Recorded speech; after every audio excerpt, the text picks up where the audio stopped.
手撇下我！行，得再快点。等等我！吴堡主，我在这儿呢。可惜你逃不出我掌心。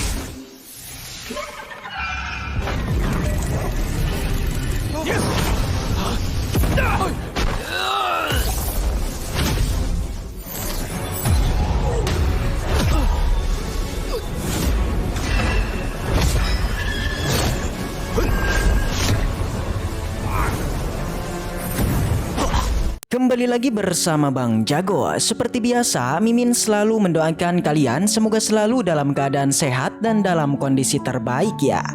Di video kali ini Mimin akan melanjutkan Donghua Bai Lian Peiseng. Tak berlama-lama langsung saja kita masuk ke isi ceritanya.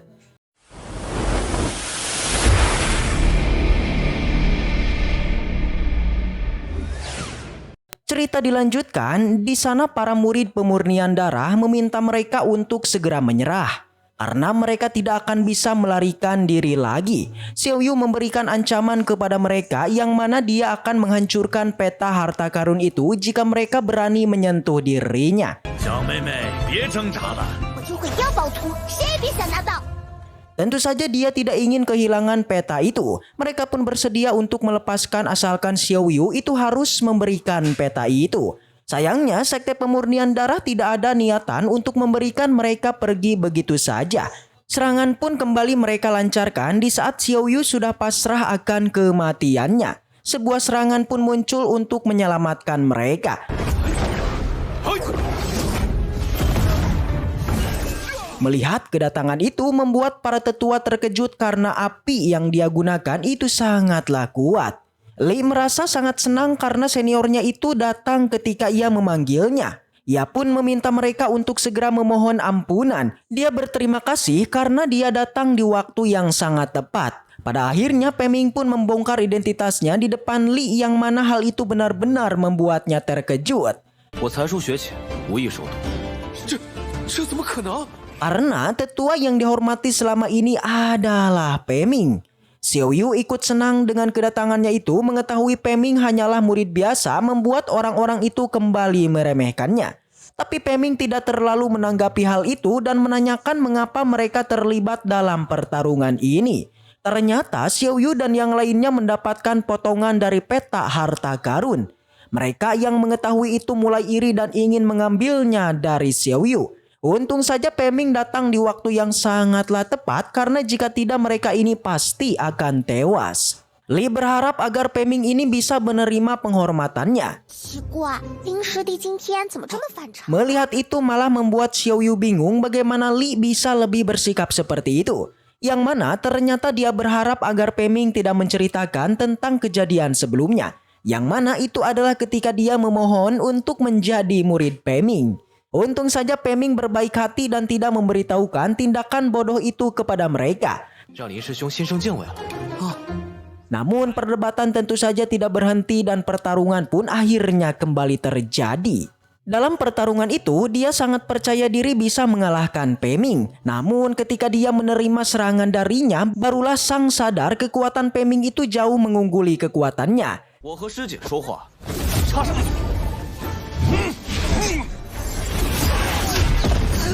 Bahkan dia juga memiliki senjata super spiritual. Peming merasa dia itu seharusnya malu karena malah dipukul mundur oleh praktisi yang berada di bawahnya. Pada akhirnya Peming akan mengajari bagaimana seekor hewan itu tidak menggonggong kepada tuannya. Sebenarnya sang ini sempat kesal tapi kakaknya itu berhasil menahannya dan berharap kepada Peming untuk tidak berselisih lagi. Ia pun meminta agar peta itu diberikan kepadanya. Sayangnya Peming tidak ingin membaginya. Hal itu malah membuat sang semakin kesal. Ia pun berjanji akan menghabisi mereka. Perkataannya itu hanya ditertawakan oleh Peming karena jika ingin menyentuh sekte Luoxia maka harus berhadapan dengan dirinya dulu. Pada akhirnya pertarungan pun terjadi. Di dalam, lagi-lagi Peming unggul dalam segi kekuatan maupun senjata. Bahkan apapun yang dilakukan oleh Sang, Peming ini sama sekali tidak kesulitan untuk melawan balik. Meskipun dia sadar kekuatan Peming jauh lebih kuat, tapi Sang itu tidaklah menyerah dan terus saja memberikan perlawanannya. Namun lagi-lagi Pei Ming berhasil mengunggulinya. Dengan perintah Xing Ming, ia berhasil membuat Sang terluka. Pada akhirnya mereka pun mengetahui bahwa Pei Ming telah menghabisi adik ketiga mereka.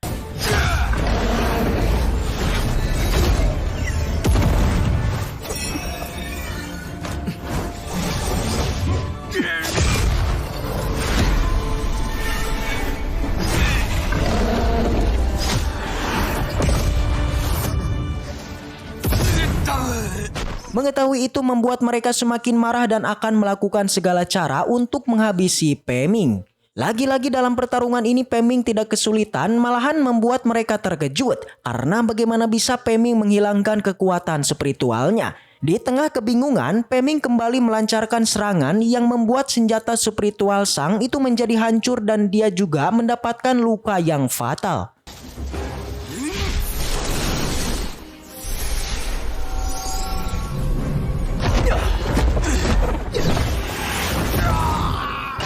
Pei Ming kembali menanyakan apakah mereka sudah tidak meremehkan dirinya lagi. Sontak dia pun cukup kesal dengan kesombongan dari Pei Ming. Berhubung tempat ini kekuatannya tidak dibatasi, jadi Tetua Wu berencana untuk menghabisi Pei Ming. Di sana dia juga menggunakan sebuah harta karun kuno yang adalah petir. Para tetua jelas saja tidak percaya kenapa kok dia menggunakan hal itu. Xiao Yu juga sangat terkejut karena dengan harta karun kuno itu ranah pembangunan pondasi saja pasti akan meninggal. Ia meminta Pei Ming untuk segera menghindari serangan itu. Dalam pertarungan ini apapun yang Pei Ming lakukan untuk bisa menghentikan harta karun itu semuanya sama sekali tidak berhasil. Ia pun mencoba untuk memanfaatkan kesempatan ini agar para tetua lainnya bisa terkena serangan petir. Hal itu akhirnya berhasil dan Pei Ming segera meminta peta harta karunnya. Di sana penglihatan mereka tertutup. Pei Ming segera menukar peta itu. Ia segera memberikannya kepada mereka dan berharap agar Sekte Pemurnian Darah itu dapat bekerja sama dengan mereka, yakni untuk menghadapi Papiliun Jungku. Tapi Tetua Wu hanya tertawa karena tidak mungkin bagi Sekte Pemurnian Darah bergabung bersama mereka. Ia pun menagih janji Ketua Su untuk menghabisi para murid Sekte Luoxia. Tapi Tetua Su sama sekali tidak pernah membuat kesepakatan dengan mereka. Ketua Wu ingat betul mereka telah berjanji untuk menukarkan peta itu dengan beberapa pil. Namun Tetua Su tidak menerimanya. Dan malahan dia ingin meningkatkan tawaran dengan berbagai harta yang sangat banyak meskipun muridnya sudah menegurnya, tapi Tetua Su tetap menambah permintaannya. Melihat mereka yang berselisih benar-benar membuat Pei Ming senang. Tetua Wu pun tidak bisa melakukan apapun karena kedua peta sekarang berada di tangan Tetua Su. Alhasil ia pun segera gunakan hartanya untuk melawan mereka. Melihat sebuah kesempatan, Pei Ming segera melancarkan serangan dan akhirnya Sang pun tewas seketika. Mengetahui Pei Ming telah memanggil bala bantuan membuat kedua tetua ini pun kabur. Sebelum pergi, Ketua Wu berjanji akan membalas perbuatan Pei Ming. Namun dia tidak takut karena aliansi dari Sekte Luoxia itu akan bergabung untuk menghancurkannya. Di sana Tetua Wu yang ketakutan kemudian bergegas pergi meninggalkan mereka. Setelah kepergiannya, tentu saja Xiao Yu menjadi sangatlah kesal. Ia sampai-sampai terlihat marah dan ingin sekali membantai semua praktisi Papiliun Jungku. Xiao Yu berharap kalau saja ada ayahnya di sini, sudah pasti peta harta karunnya tidak akan dibegal. Namun di saat yang sama Pei Ming kemudian menghampirinya dan mencoba untuk menghiburnya. Awalnya Xiao Yu tak ingin menghiburnya, tapi seketika ia pun menjadi senang dikala mengetahui bahwa peta harta karunnya ternyata masih ada di tangan Pei Ming. Xiao Yu kebingungan bagaimana bisa sih peta itu ada di tangannya, sementara tadi Xiao Yu melihat sendiri bahwa Pei Ming telah memberikannya. Pei Ming mengatakan bahwa peta yang diberikan tadi adalah palsu. Jelas saja Xiao Yu pun mengerti dan berterima kasih kepada Pei Ming. Kemudian Pei Ming kembali melihat artefak dari tangannya. Ia menyadari Jing Yao masih dalam bahaya dan memutuskan untuk segera menolongnya. Sebelum pergi, Pei Ming meminta Xiao Yu untuk tidak mengikutinya. Namun seperti biasa Xiao Yu ini selalu menolaknya dan ingin menyusulnya. Di lain sisi Tetua Wu dan anak buahnya merasakan sebuah keanehan nih. Tentang yakni mereka dari tadi tidak melihat adanya pasukan praktisi yang datang ke tempat Pei Ming. Di mana sebelumnya Peming mengatakan bahwa dia mengirimkan sebuah tanda untuk memanggil para praktisi kuat. Tentu saja karena seperti itu mereka pun jadi curiga kalau sebenarnya Peming ini telah menipunya, dan dengan itu mereka pun memutuskan untuk kembali ke tempat Peming. Di perjalanan Xiaoyu akhirnya sampai untuk mengikuti Peming. Dia sebenarnya sangat penasaran siapakah gerangan yang sampai membuat Peming begitu khawatir dan ingin segera menyelamatkannya. Kemudian mereka pun kembali melanjutkan perjalanannya dan terus mengecek area di tempat itu. Xiaoyu merasakan adanya sebuah napas monster yang terpancar di tempat ini. Jadinya ia meminta kepada Peming untuk mengeceknya. Namun sebelum turun, Peming merasakan adanya kedatangan dari Tetua Wu yang menuju ke tempat ini. Tapi meski begitu, Xiaoyu dan Peming tidaklah takut dan berencana ingin menyergap Tetua dengan monster di tempat ini. Di sana, Peming kemudian mengecek area di sana dan ditemukannya adanya sosok monster di tingkat 5. Ia lalu menyuruh hewannya untuk memancing monster tersebut agar datang ke sini. Kemudian Peming pun berteriak dan meminta Tetua Wu agar segera mendatanginya. Tak basa-basi mendengar itu, Tetua Wu pun segera bergegas dan langsung melakukan sebuah serangan. Di saat yang sama, si rubah pun kembali dan mereka langsung bersembunyi. Lalu apa yang terjadi? Ya, di sana kemudian datang sosok monster di tingkat 5 yang tak basa-basi seketika menyerang mereka. Dalam sekejap, anak buah Tetua Wu langsung terbantai dan kini hanya menyisakan dirinya untuk melakukan baku hantam. Tetua Wu kemudian menggunakan jimat di tangannya untuk menahan semua serangan si monster. Tapi pertahanannya tak bertahan lama karena kekuatan si monster ini sangatlah menakutkan. Tapi Tetua Wu tidaklah menyerah dan kembali mengeluarkan teknik petirnya untuk menyerang si monster.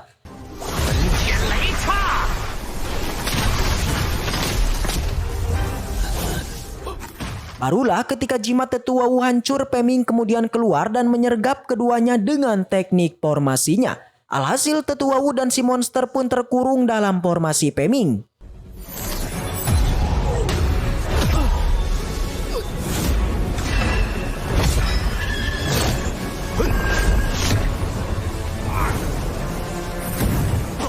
Jelas saja Peming menjadi langsung terkejut mengenai si monster yang tiba-tiba bergabung dengan Tetua Wu untuk menghancurkan formasinya. Meski begitu, Peming tidaklah takut karena menurut Peming ketika sudah masuk dalam formasinya maka tak ada yang mampu untuk keluar. Di sana Tetua Wu mencoba mengancam Peming dengan mengatakan bahwa jika Peming tidak mengeluarkannya maka dia akan merobek peta harta karunnya. Tapi alangkah terkejutnya dia setelah Peming mengatakan kalau peta di tangannya itu adalah palsu. Sontak Tetua Wu yang mengetahuinya pun langsung merasa murka dan memutuskan untuk melakukan serangan terakhirnya, yaitu teknik bunuh diri.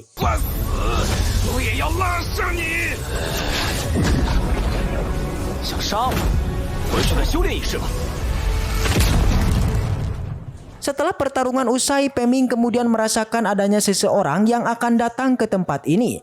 Ia langsung saja mengajak Xiaoyu untuk bersembunyi. Tapi kedua orang ini sangatlah kuat, di mana keduanya langsung menyadari kalau di dekat mereka ada seseorang yang bersembunyi. Mereka lalu meminta kepada Peming untuk segera keluar dari persembunyiannya. Dan juga meminta untuk menjelaskan apa yang sebenarnya terjadi di tempat ini. Peming menjawab bahwa dia itu tidak tahu tentang yang terjadi di tempat ini. Alhasil keduanya pun percaya dan membiarkan Peming dan Xiaoyu untuk membiarkan mereka pergi. Akan tetapi Peming kemudian melihat artefak di tangannya yang itu mengarah pada tempat Jingyao yang ternyata telah disembunyikan oleh kedua orang tadi. Membuat Peming pun berubah pikiran dan bersiap untuk membantai keduanya. Mendengar itu sontak keduanya pun menjadi murka dan terjadilah sebuah pertarungan. Pertarungan Xiaoyu berhasil membuat wanita itu kewalahan. Jelas ia pun menjadi kesal dan meminta kepada rekannya untuk segera membantai Peming dan Xiaoyu. Tapi sayang kekuatan mereka tidaklah cukup karena lagi-lagi hanya dengan sebuah serangan Peming pun mampu menyulitkannya.